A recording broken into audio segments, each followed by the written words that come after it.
Welcome back to another New World video. This time we are here again in the Tempest Heart dungeon, which is the brand new expedition in the huge March update from New World. In this video, I'm going to give you a quick guide and give you all the mechanics and the little mini tips and hints and tricks and stuff like that on how to fight Isabella in the very final boss fight of this dungeon. You get to fight her in like a mini fight once or twice in the lead up to this, but once you beat the snake boss, which you can find in my previous video on this channel, you'll come up against Isabella. So we'll go through it. What I'll do first is once we've done this little bit at the start, I'll give you a the footage from when we did this live on Twitch. You can check me out there if you like. It's twitch.tv/LiamH. Little link in my camera here if you want to check me out there as well. Drop me a follow. Come watch us live when we play all this New World content. But I'll show you it live. It's not too long. It's I think it's about 7 or 8 minutes long maybe. The whole fight. You can see how we did it live. I think we actually killed this on the first attempt as well, which was good on this little run. And then once I've shown you it live, at the end I'll run through the little mechanics, explain it a little bit more in depth, and then hopefully if you're struggling on this final boss, if you've done a bunch of wipes, or if you're just not quite nailing it on the head, hopefully this little guide video will show you how to do it. But let's crack onto it and let's see how we got on when we play this live. Okay, who's doing the portals? I don't mind. Okay. Should I help Liam? No, we are DPS. We need to DPS just one for the portal. Okay. Because it will spam the portals forever. Just you need to kill her. The portal give her about a little bit of empower.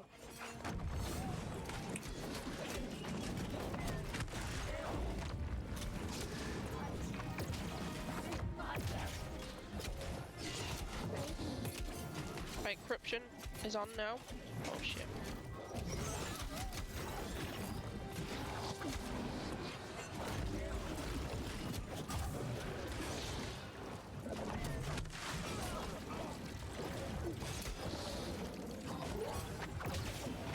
Putting grenade on her.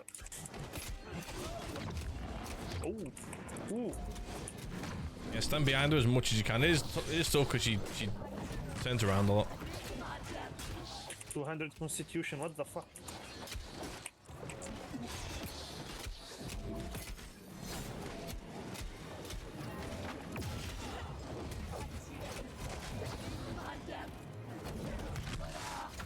How's my corruption potion not working?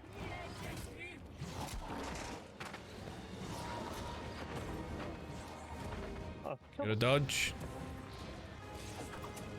she didn't let me even do that. I just dodge randomly. Sometimes I'm like, fuck it. If I dodge randomly, it'll probably work.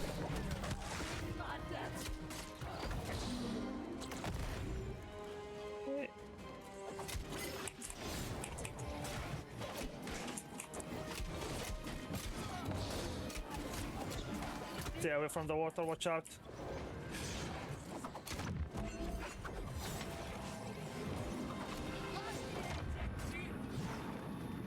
Oh no. I did dodge.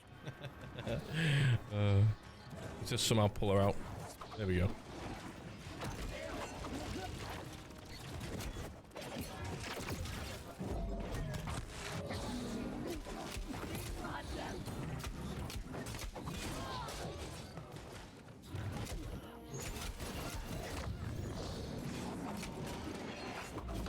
Oh. Keep missing them up. Fucking hatchets.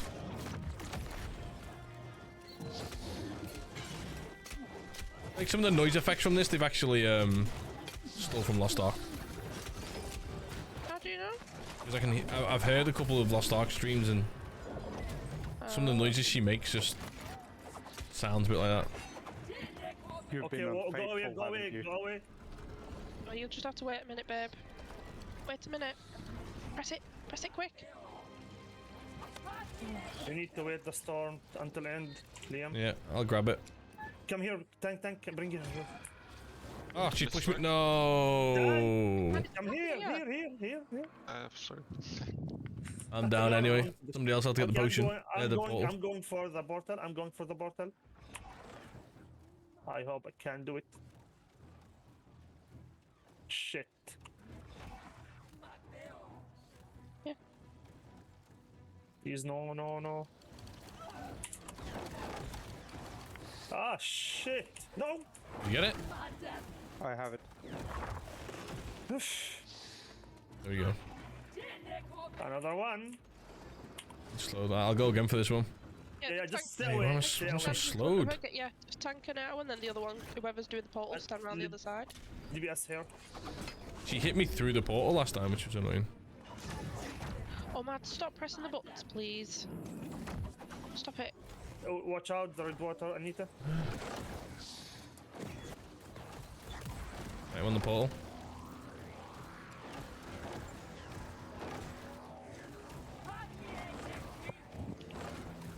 Nearly gone. Down. Did she just get stuck inside the wall? I hope so. Oh no. Okay, watch out the water. Another bottle coming in.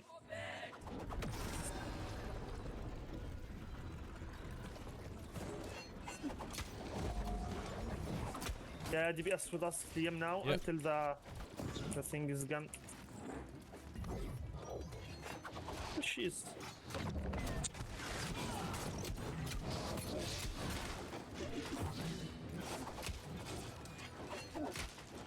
I'll go for it now.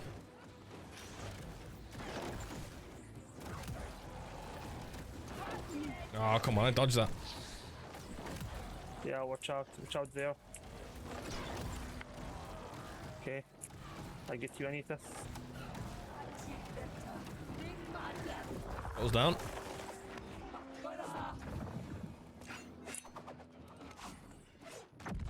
Shit!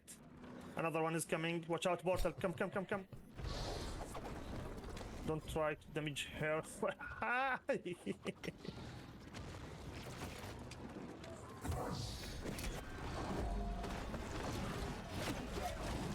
Okay, nice. Let's kill him. Ah, shit. I'll go for it now. Good. No.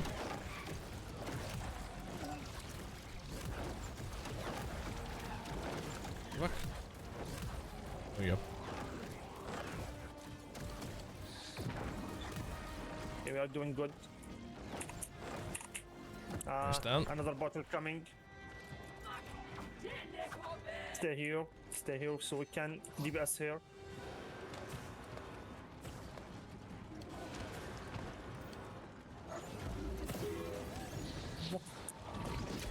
Oh, she's nearly Okay, down as DBS, well. DBS. Any rend you got? Get it on. Oh, she's flying. Ah, watch out.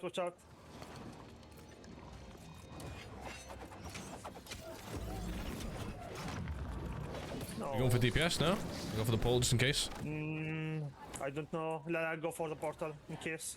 Let's play it safe.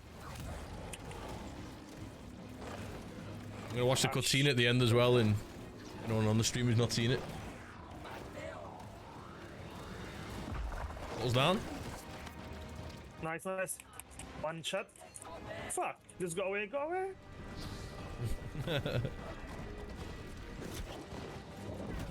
I'm not dying. It's one shot. Is she gone now? Oh, Yeah, she's gone. Oh, that was stressful. Yeah, I You got that? it. Oh, yeah, I got it. Press D. Is this from the first try? Yeah. this boss is easier than the last one, definitely. Yeah. The second to last boss is always harder. Come on, give us something good. What was that she said about she being the force? Okay, there we go. Like you said, we managed to defeat that first time. Right, so going through some of the strategies and the little hints and tips and stuff. I'll be honest, this boss is, in my opinion, and almost everyone I played it with opinion as well, is nowhere near as hard as the second to last boss, the snake boss. So there's not as much to go through here, but again, I still come across some people looking in global chat always asking for a DPS, a healer, or a tank just for the final boss because they're struggling too much and X, Y, and Z players have left their group or whatever, you know, in I don't know, hissy fit, or they run out of time or whatever. So yeah, like I said, I'll give you some of the basic strats. So with this one, there's not 5 main mechanics like there was in that snake boss. There's a lot less. In terms of the general damage, especially in like this sort of first phase, the general damage is all dodgeable, especially well, obviously the tank, I presume you should probably block most of it, but it's all dodgeable. It's just a lot of these little mini hits and little circles on the floor, but nothing does any great damage. And every time you see these little mini circles pop up, or you see her about to do like a slightly heavy attacks and swinging her sort of like wings around that she's gained in this dungeon, you can just literally dodge all the way through them. Also, don't forget that's one of the new set of perks that have come into the game since this update's come out. There's a lot of perks that are literally, if you dodge through an enemy's attack, you gain, and then each individual perk's different, like fortify or, you know, gain stamina or whatever they are. So a lot of that is this. So you'll see this in this early part of the fight if you're watching this again on screen. Now all these little things now, as you can see, look, I'm almost essentially at full health almost through all of this little bit. She doesn't do too much damage, and it's really quite simple, this first start of the fight. There's nothing to worry about. That big whirling blade one, I've never sat inside it. That looks like it does the most amount of damage. There's some players, it looks like it takes 20-25% of their health if they sit in it. I just dodged out of it and then come back in for the fight. So there's not much to go on about there. You'll see in a couple of minutes on the screen as well as we're going through it. Once Isabella gets to around about 75% health, 70% health-ish, that's when she enters sort of like the stage 2 or phase 2, if you like. And you'll notice she kind of hovers above the ground a bit and then goes to fly up. And then this is where you'll get the logo above one of the players' heads first. It's the same logo from the snake boss as well. When you know that the main boss is targeting you, it's like the corruption sort of, like there it is right on my character now, sort of triangle-y, orangey red. I don't know actually know exactly how to describe that, but basically what that means is whichever character that is shown above, that is who Isabella's going to basically fly and attack next. She tends to do 2 or 3, so like one after each other. So basically when Isabella flies up, if you've got that, just watch Isabella as she's coming towards you, just dodge. If you take 2 dodges to the side, she basically never hits you. If you're a tank and you just want to block it, fine, she'll probably stun you slightly, but not too much. So yeah, don't let her hit you. Definitely not. And what you'll see as well, obviously when we go back through the fight in a minute, you'll see where I didn't anticipate it coming for me when I'm you know, I wasn't expecting it. She pushing me into this little pool. So if you look around the map now, you can see these little really dark, reddy, blacky sort of pools, if you like. They're all around the edge of the entire arena, and then one really large bit right in the middle of the arena. Do not stand in it at all. That is just pure consecutive damage that you will see if you stand in there. If Isabella hits you inside there and you enter that like half health and obviously you're knocked down for a few seconds, it'll probably just kill you, as you see what happens to me in a minute when we go back through this fight. So yeah, those little pools, sort of big sort of ponds, whatever you want to call them, the ones that are permanently in the map, all around the edge, and one big one in the middle there to the right of your screen as you look at now. Yeah, just don't stand in those. That's really bad. And then basically the last bit of the mechanics really is that what's coming up now, once she gets that last sort of 35-40% health, that's when she starts summoning these corruption portals, as you can see here now. Perfectly timed to watching this video. Now, whilst all this whirlingness is around the portal, don't go inside. It just does a ton of damage. I wouldn't even bother. I get stuck here because I'm kind of stuck at this side of it. I can't really move. I didn't see Isabella coming for me. There's the logo above my head. She then throws me into the pool, which does the damage. She hits me one more time for effect, kills me. Now that won't happen too much. I was really badly and unluckily in a way placed at the back of the map there. Normally we'd all be on the other side. Once I get there's a plane coming outside if you can hear that on the microphone. So yeah, that's essentially it. It's like a 40% health. She starts spawning these portals. Now the only thing I cannot tell you, okay, I've run this dungeon 4 or 5 times now. Only once I think we didn't complete it with a bunch of randomers. The only thing I can't tell you is what happens if you don't close these portals. Now it's an obvious mechanic. She spawns the portals, you can close them. Why wouldn't you, right? We've never not closed them, and we've never struggled to close them. I mean, looking around, I would presume Isabella probably does a little bit more damage whilst it's up, and maybe you deal less damage to Isabella whilst the portals are up. As you can tell here, we don't health stays around that 35-40% mark almost all the time that the portals are up, so we just close these straight away. I can't give you the specific fact on exactly what happens if you don't. I mean, if you want to try it just for the sake of it, feel free, but it might cause a wipe. So if I was you, yeah, and then the only thing I'd say when you're closing these portals is you'll see the little small rings of damage. Just try and walk around them and then keep closing the portal, and then that's basically it. That's the entire fight. There's not a lot to it. Some little hints and tips. Same with the snake boss, and for the entire of this boss, if you want to deal the most amount of damage as possible, you would probably use dex weapons. So you've got like your spear, your bow, even your rapier, you know, like the thrust damage weapons. Heavy attacks on the sword are also thrust damage. Anything that's thrust damage, you're going to do more damage in general. If you're not using a thrust damage weapon, you could use I think it's sapphire gem, I think. Forgetting, sorry, the exact gem types. The one that does arcane damage, that'll do more damage to the corrupted mobs. You could have some corruption tinctures in there as well if you want, but you don't really see too much of that. It's essentially just your main health pots, some regeneration pots, and you should be fine. It's not the hardest to fight at all, so long as you're good at little dodges here and there, and you're not just one of these static players who stand still and let everything hit you, you know, then you should be fine. Stay away from the big pools there in the middle and the edges of the map. Look out for when you've got that logo above your head. Again, I need to find the right name for that. It's like some kind of like inverted triangle. I don't know what it is, but anyway, yeah, whenever that comes above your head, you know Isabella's going to target you with a flying attack. So big dodges on that. Don't stand inside the portals while the big whirly's up. And then that's about it. It's such an easy fight. So if you're struggling with this one, the only thing I can suggest is you're really, really bad at dodging, or your healer is terrible, or you're really under gear scored. Again, it's like a 570 gear score dungeon. We did this at most of us 625, and there was almost no, you know, was 1 or 2 deaths maybe in the entire dungeon, and most a couple of them came from me when I wasn't expecting the big hits, but that's about it. Now, the only thing I'm going to show you before you leave at the end of this video, and before I ask you if you want to drop a sub and a like to the video if you like, and any suggestions you'd like for these guide videos, please post them below. I'm new to the guide videos on New World. I think I'm going to start bringing out a lot more of these because this seems to be the kind of content I like to bring out. I'm going to show you the end cutscene once you complete this dungeon. Now, it's a bit of a spoiler-ish, a little bit. If you want to wait, then obviously once we come to this little end bit, you know, drop a like and a subscribe on the video. Go drop my Twitch a follow as well, twitch.tv/LiamH. Yeah, drop me a follow on there. And then, yeah, but for anyone else, stick around now and I will show you the cutscene that you'll see for the first time that you complete this dungeon. You can also replay it as well, because we'd already completed it for the first time. You can also replay it. There's a little book just outside of the dungeon, and you can replay the cutscene whenever you want. But, yep, let's go play the cutscene and let's see what we think.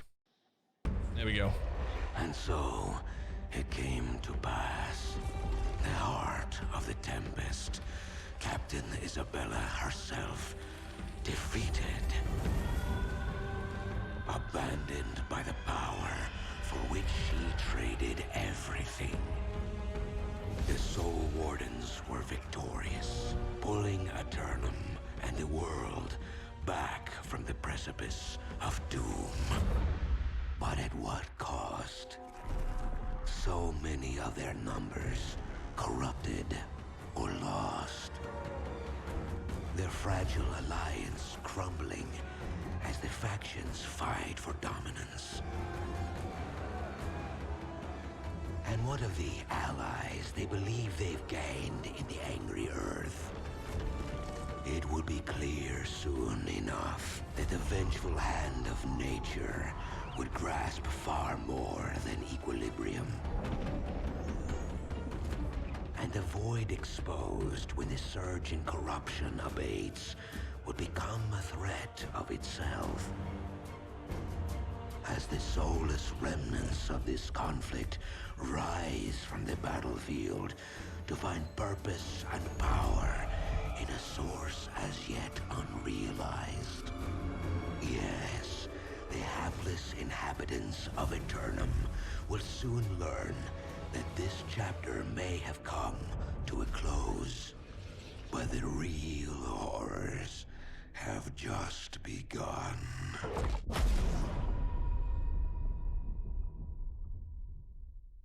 I think that cinematic is actually really, really good. It's not as like cinematic-y, for example, as like some of the World of Warcraft. And there we have it. There's the cutscene. So I'll just leave it running on in the background. I really, really like the cutscene from New World. I think they need to add as many of these into the game as they possibly can. Apologies for the pop-up alerts of mining and stuff like that. I didn't expect them to come on whilst I was recording it once I was live streaming. But I really, really liked it. I like the way we kind of like end that chapter on Isabella. You know, we've killed her what looks like for good, I presume, unless she's going to write it back in. Now, the one big thing I would say about this one is, sorry, two big things I want to mention. They don't mention the Ancients at all, okay? So they obviously mention the Corrupted, they mention the Lost briefly, and then they mention the Angry Earth, right? But they don't mention the Ancients. So I would imagine in the next part of the story, and the lore, if you like, of New World coming out, is all going to be about the Angry Earth, this little part here. And if you were listening in, I don't know who this character is at all. I've had a little digging around, can't find too much. I presume this could be the next enemy that we come across, possibly. And then we could be coming across more Angry Earth, possible, that is possible, areas of the game where, you know, we want to go and fight, maybe. I'm not too sure. That could the story be going there. We do know that a future dungeon is going to be a lost dungeon, so not too sure how that's going to work in with the story. From what this was hinting at, are we friends with the Angry Earth, or with the Angry Earth just kind of like getting us to get rid of the Corrupted so then they can come back in and maybe take a turn of themselves or something? I don't know, but I liked it anyway. I want to see more cutscenes from New World, as many as possible, even just in the main storyline quests, just cutscenes. Add as many of these as you can, because they're really, really good. They get you more intrigued into the game. So yeah, I was a fan of that. Anyway, all in all, like I said, if you want to be incredibly kind and drop a sub on this channel and a like on the video, any comments down below for your suggestions and all that kind of stuff, that'd be really, really nice. And again, check me out on Twitch, where we live stream all the New World stuff. Twitch.tv/LiamH. Links in the description. Feel free to click it there if you like. Drop me a follow. I'll see you in the next one.